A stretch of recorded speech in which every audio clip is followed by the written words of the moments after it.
पण माझे आई-वडील जास्त वेळा गावाला येतात. वर्षातून 3-4दा ते गावाला येतात. मी आता मला वाटतं 1.5-1 वर्षांच्या नंतर गावाला आलोय.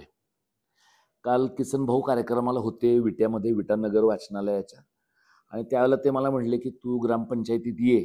आपण गावाच्या वतीने एक छोटेखानी सत्कार करूया." मी ज्या क्षेत्रात आहे, त्या क्षेत्रातला असणारा आपला धाकटा भाऊ आपल्याबद्दल बोलतो, ही मला एका शिक्षकानं दिलेली पावती मला फार महत्त्वाची वाटते. अ, मी कुणाला पुस्तकं भेट म्हणून पाठवली, याच्यापेक्षा महत्त्वाची गोष्ट म्हणजे याच्यापेक्षा महत्त्वाचं म्हणजे अ, अशा प्रकारचा माणूस शिक्षक म्हणून मुलांच्या समोर जे काही देतो, पोचवतो, ती गोष्ट मला जास्त महत्त्वाची वाटते. वेगवेगळ्या अ, वयोगटातली माणसं इथं आहेत. आता नवीन समितीचे जे सभासद आहेत, ग्रामपंचायतीचे, ती पण सगळी माणसं आहेत. मला माहीत असलेली गावातली माणसं थोडी आधीच्या पिढीतली आहेत. म्हणजे मी जुन्या गावात देवळापुढं आलेलो होतो, तेव्हा भेटलेली माणसं वेगळी आहेत. नव्या गावात देवळापुढं आलोय, तेव्हा भेटलेली माणसं वेगळी आहेत. म्हणजे अ, जुन्या गावातल्या शाळेच्या मागं जी विहीर होती, मला वाटतं जगदाळ्यांची विहीर त्या विहिरीला पाणी आपल्याकडे तेव्हा पाणी कमी होतं, पाणी कमी लागायचं. तर त्या विहिरीतनं पाणी गावात लग्न असताना आणायला आम्ही लोकं जायचो. आणि त्यावेळेला लोक मला असं म्हणायचे, "तू पाणी का भरलं पाहिजे? तुझ्या बहिणीच्या लग्नात कोण पाणी भरणार?" म्हणजे कोणीही मला माझ्या लग्नात कोण पाणी भरणार असा प्रश्न विचारला नाही. बहिणीच्या लग्नात कोण पाणी भरणार हाच प्रश्न विचारला. म्हणजे आता माझी बहीण एम-ए झाली, ती क्लासेस घेते. भाऊ माझा कॉम्प्युटरचं शोरूम बघतो. आता प्रदीप इथं जो आलाय तो एक दुकान चालवतो.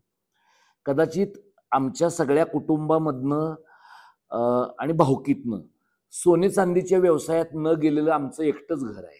माझे वडील मिलमध्ये कामाला होते आणि मिलचा संप असताना सुद्धा माझे वडील त्यावेळेला गावाला परत आले नाहीत. म्हणजे त्याला खूप लोकांनी त्यांना सांगितलं, की "तू एकतर शेतीत मुलं पाठव किंवा दुकानला मुलं पाठव."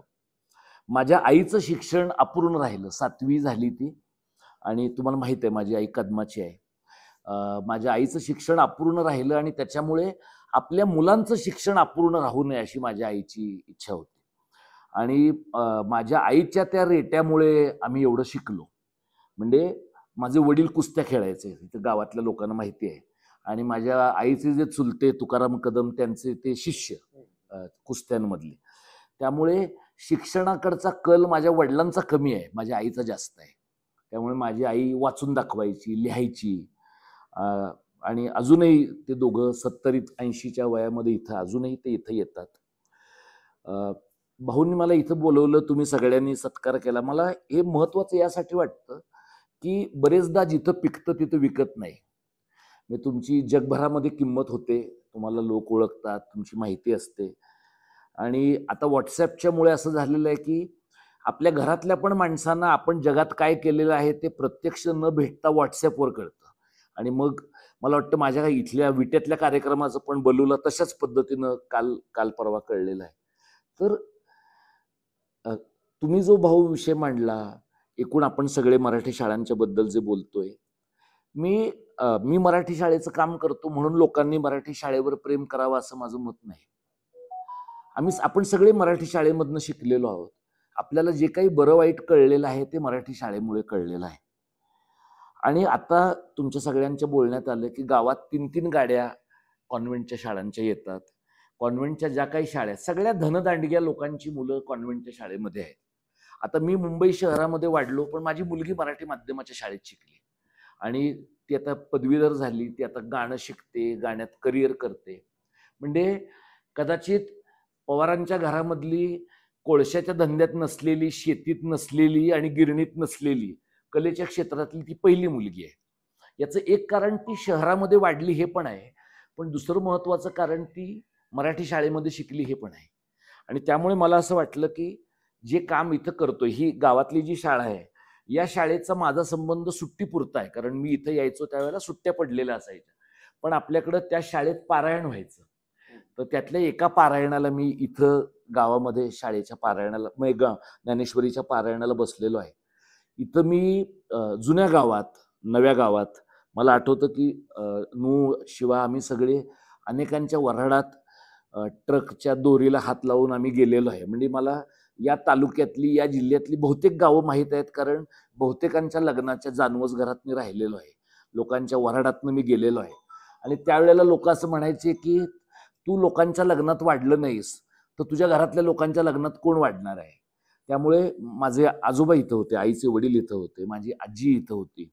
म्हणजे तू आता सांगितलंस तुझी आजी आणि माझी आजी ह्या मैत्रिणी, म्हणजे त्या दोघींना आपण मैत्रिणी आहोत म्हणजे काय आहे हे माहीत नसणार.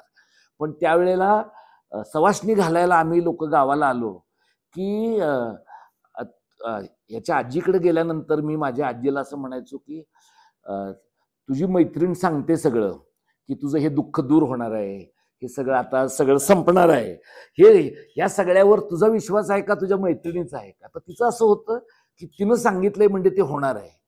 एक प्रकारचा विश्वास, एक प्रकारचं प्रेम, ह्या सगळ्या गोष्टी मी गावात पाहिल्या.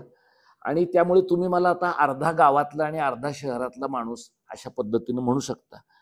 आता मी गेली 6-7 महिने महाराष्ट्राच्या वेगवेगळ्या जिल्ह्यांमध्ये फिरतो आहे. काल मी विट्यात आलो, आज सांगलीमध्ये माझी पत्रकार परिषद आहे, उद्या कवठे-महांकाळ तालुक्यातल्या गावामध्ये एका संमेलनाचा मी अध्यक्ष आहे.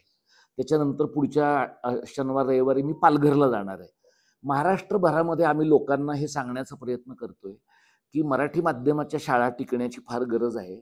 आणि ज्या लढाईसाठी आम्ही सगळे एकत्र आलो, आणि राज ठाकरे, उद्धव ठाकरे हे आमच्या आंदोलनामुळे एकत्र आले असं लोक म्हणतात, ते काही अंशी बरोबर आहे.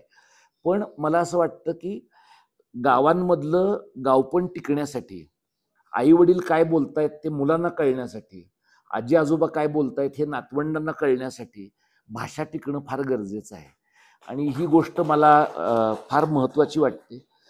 आता मी आपल्याही गावामधल्या लोकांचं पाहतो की अनेकांनी आपली लहान मुलं नीट शिकावीत, म्हणजे त्यांना नीट शिकावी असं जे वाटतंय त्यानुसार विट्यात आता घरं भाड्यानं लोकांनी घेतलेली आहेत किंवा इथे गाडींमध्ये बसून लोक खर्च करत आहेत. आणि लोकांचं काय म्हणणं आहे की आम्ही इंग्लिश मिडियममध्ये शिकू, कितीही पैसा खर्च झाला तरी चालेल. आपला तालुका तसा सोने चांदी गाळणाऱ्या लोकांचा तालुका आहे. लोकांकडे काही ठिकाणी खूप पैसा पण आलेला आहे. म्हणजे मी गावात फिरताना जे पाहिलंय ते तुम्हाला सांगतो. आता ते चित्र किती बदलले मला माहित नाही. मी उरसाला आलेले खूप लोक आपल्याकडचे सोने चांदी गलाई दुकानवाले असे पाहिले की तेव्हा, आता लोक गाड्याने येतात, पण तेव्हा रिक्षाने आलेला सोनेवाला हा एकदम मोठी गोष्ट होती. तो येताना रिक्षानंच यायचा, कुणाकडे वाकून तो बघायचाच नाही. पण पुढच्या 2 महिन्यामध्ये पूर्ण खडखडीत होऊन जाताना तो लोकांकडनं पैसे घेऊन जायचा, असं गाडी खर्चासाठी पैसे घेऊन जायचा. असे अनेक त्या व्यवहारातले लोक पण मी पाहिले. पैसा टिकवणारे पाहिले, पैसा घालवणारे पाहिले. एखाद्या समाजाकडे पैसा आहे का नाही याच्यापेक्षा तो समाज त्या पैशाचा कशासाठी वापर करतो याला फार महत्व आहे. काही लोक देवळं बांधतात, काही लोक कमानी बांधतात, काही लोक शाळा बांधतात, काही लोक वाचनालय बांधतात, काही लोक मुलींच्यासाठीची प्रसाधनगृह, स्वच्छतागृह बांधतात.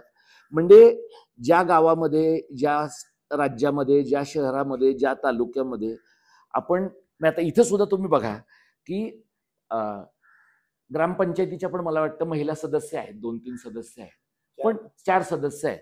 पण सर्वसाधारण काल सुद्धा भाऊ आणि आम्ही ज्या कार्यक्रमात होतो तिथं 2च महिला होत्या. त्यामुळे सर्वसाधारणपणे आपला सगळा जो व्यवहार आहे चर्चेचा, भाषणांचा, कार्यक्रमांचा, हा पुरुषांचा व्यवहार आहे. आणि जोपर्यंत बाहेरच्या जगातल्या बायका सोडा, आपल्या घरातल्या बायका या सगळ्या व्यवहारामध्ये आपल्या पार्टनर म्हणून सहभागी होत नाहीत, तोपर्यंत चित्र बदलणार नाही. कारण आपण पुरुष 50% आहोत, बायका 50% आहेत. त्यामुळे आपल्याला जग 50% कळतंय. उरलेलं 50% जग जर आपल्याला कळलंच नाही तर ते आपल्याकडनं दुरुस्त होण्याची काही शक्यता नाही. मला गावात सत्कार झाल्याचा आनंद का होतो, तर इथं मी गावात माझं आजोळ आणि माझं गाव स्वतःच एकच असल्याचा फायदा आहे की तुम्ही घरातनं उडी मारली की आजोळी जाता. तोटा असा आहे की सर्व प्रकारची भांडणं तुम्हाला एकाच ठिकाणी बघायला मिळतात. म्हणजे तुमच्या पण भावकीतली बघायला मिळतात, आईच्या पण भावकीतली बघायला मिळतात. आता भाऊंनी आमच्याच घरातलं एक उदाहरण 10 मिनिटाच्या पूर्वी पाहिलेलं आहे. तर मला गावाला येण्याचा कंटाळा येण्यामागचं एक महत्वाचं कारण, बऱ्याच लोकांना वाटतं की मी भेंडवड्यात आल्यावर अगोदर लोकांचे तुंबलेले प्रश्न सोडवले पाहिजेत. मला असं वाटतं की वर्षातनं 8 दिवस 10 दिवस जर मी भेंडवड्यात आलो तर मी स्वतःच्या आनंदासाठी येतो. हां, तुम्ही कुणाच्या वावरात ट्रॅक्टर घातलाय का नाही, ह्याच्यासाठी तुम्ही एकमेकांच्या उरावर बसत असाल तर तो तुमचा प्रॉब्लेम आहे, तुम्ही सोडवा. मी वर्षभर कष्ट करून मुंबईतनं इथं आल्यानंतर माझ्या आनंदावर माझा अधिकार आहे. तर एक मला असं वाटतं की थोडं एक आपण हे पण बघायला पाहिजे आणि हे गाव तसं मिश्र गाव आहे. म्हणजे ह्या गावामध्ये मी ज्यावेळेला शाळेत होतो त्यावेळेला हे मराठ्यांची ताकद दाखवणारं गाव होतं. आज हे धनगर समाजाची, जानकर समाजाची बहुसंख्या असलेलं गाव आहे. पण अधिक शिकलेला समाज कुठला आहे?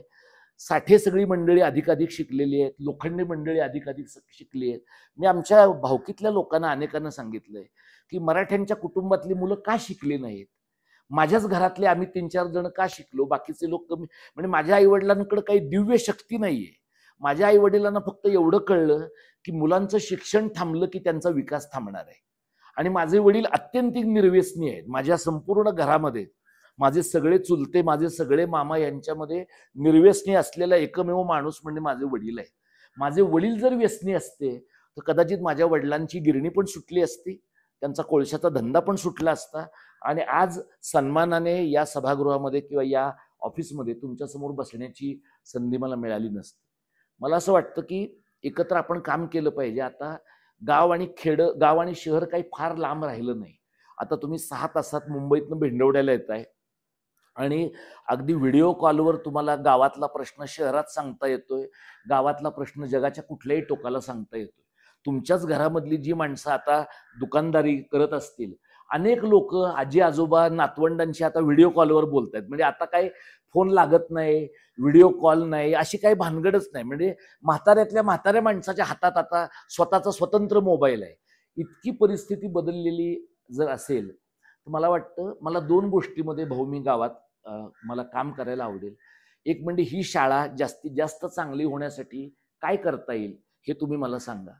आणि खूप मागे मला असं वाटलं होतं आणि मला वाटतं एकदा मी अनिल भाऊ ज्यावेळेला विधानसभेत होते त्यावेळेला मी उद्धव ठाकरेंच्या सरकारमध्ये महाराष्ट्र कर्नाटक सीमा प्रश्नाचा विशेष कार्य अधिकारी होतो.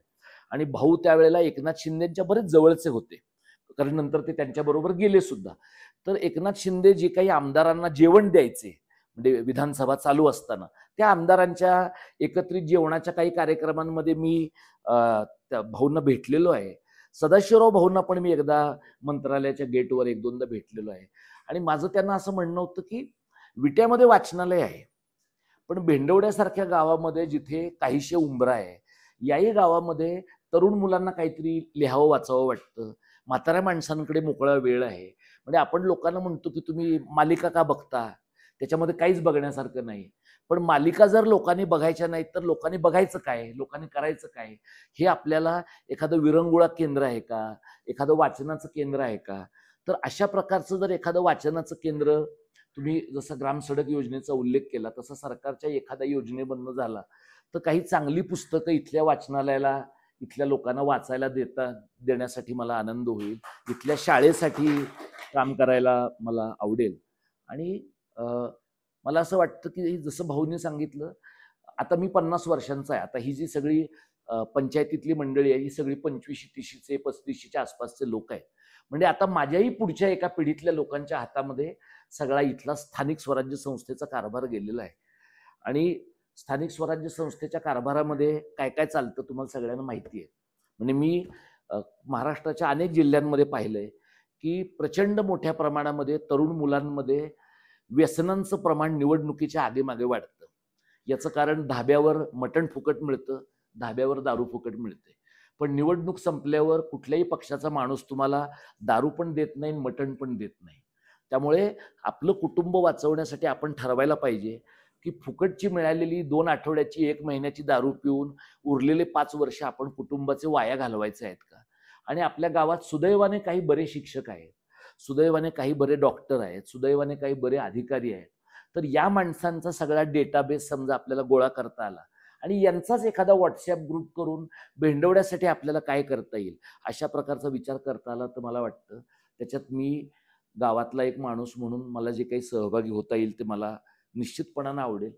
आणि गावातल्या लोकांनी केलेला सत्कार महत्त्वाचा असतो. मला तो महत्त्वाचा वाटतो. त्याबद्दल मी तुमच्या सगळ्यांच्या ऋणात आहे. तुम्ही सगळ्यांनी हा सत्कार केलात त्याच्याबद्दल. भेटत राहूया आणि तुम्ही एवढ्या शॉर्ट नोटीसवर एवढ्या सगळ्या लोकांना बोलवलं. तर मी खूप मागे मला वाटतं ते तुम्ही झेडपीला होतात तेव्हा आणि तुमच्याकडे रेशनचं दुकान होतं. अजून तेव्हापासून आम्ही एकमेकांशी बोलतोय. तर काही लोक गावात राहतात, काही लोक शहरात राहतात, काही लोक शरीराने गावात आणि मनाने शहरात राहतात, तसे हे आहेत. काही लोक शरीराने शहरात आणि मनाने गावात राहतात, तसं मी आहे. अशा प्रकारच्या माणसांनी एकमेकांशी जोडून घेतलं तर मला वाटतं चांगलं होईल. शेवटी फक्त एक दोनच वाक्य सांगतो आणि थांबतो. मला आजच्या दिवशी माझ्या आईचे आई वडील जे आता नाही आहेत आणि माझ्या वडिलांची आई यांची आठवण यासाठी होते की मी शाळेत पहिला आलो किंवा 10वीला बोर्डात आलो किंवा कुठल्याही परीक्षेमध्ये मला काही यश मिळालं की माझी आजी साखर वाटायची तिला, कारण तेवढंच परवडायचं. माझे वडील तिला 60 रुपये महिन्याला त्यावेळेला पाठवायचे. माझ्या वडिलांना पण तेवढंच परवडायचं. आणि त्यावेळेला माझी आजी नेळव्याचं दूध घ्यायची. म्हणजे कोळव्याचं पण तिला परवडायचं नाही, नेळव्याचं दूध घ्यायची. आणि मी गावाला आल्यानंतरच ती जास्त दूध असलेला चहा करू शकायची किंवा करायची. आणि माझे वडील गावाला आल्यानंतर ते गावातली माणसं फार गोळा करतात आणि तिची साखर संपते अशी तिची तक्रार होती. माझ्यामुळं कमी माणसं गोळा होतात आणि माझा तिला जास्त फायदा होतो. त्यामुळे हायब्रिड काढायला ती मला बोलवायची, माझ्या वडिलांना बोलवायची नाही. मला असं वाटतं की अशा काही गोष्टी मी झोपेतनं उठलो तरी मला इनामातलं शेत कुठे आहे ते माहीत आहे, खेरवाडा कुठे आहे ते माहीत आहे. कारण काही गोष्टी तुमच्या आठवणींचा भाग होतात. पण तुम्ही कुठल्या काळामध्ये गुंतून राहायचं ही पण एक अत्यंत महत्त्वाची गोष्ट आहे. मी त्या काळातनं पाहून खूप पुढे निघालेलो आहे. पण माझ्या दृष्टीनं गाव हा माझ्या आठवणींचा भाग आहे. मला वाटतं माझ्या मामांचा एक मुलगा नाटकात काम करण्यासाठी खूप धडपडतो. मला माहित नाही गावातल्या किती लोकांना माहिती आहे. अजून त्याला पुरेसं यश मिळालेलं नाही, त्याच्यामुळे तो लोकांना फार माहिती नाहीये. पण आपण असं मानूनच चालतो की आपल्याकडची माणसं कलेमध्ये काही करणार नाहीत. बहुजनांच्या मधल्या माणसांमध्ये खूपच कला आहे. पण बहुजनांची कला आपली सगळी कनातीत आहे. बहुजनांची कनातीतली जी कला आहे, म्हणजे विठाबाईचं जोपर्यंत लावणी होती तोपर्यंत ती कनातीत राहिली. पण सोनाली कुलकर्णीची लावणी झाल्यावरती सिनेमामध्ये आली. त्यामुळे बहुजनांची जी कला आहे ती कनातीतनं थिएटरमध्ये आणणं हे सुद्धा मला वाटतं गावामध्ये लोकांचं नेतृत्व करणाऱ्या लोकांचं काम आहे. मला आनंद झाला की यासारख्या कार्यक्रमामध्ये मला येता आलं आणि थोडाच वेळ मी इथं आहे. घरातल्या पण लोकांना भेटायचं आहे. पण बरं वाटलं मला आणि भेटत राहूया. धन्यवाद.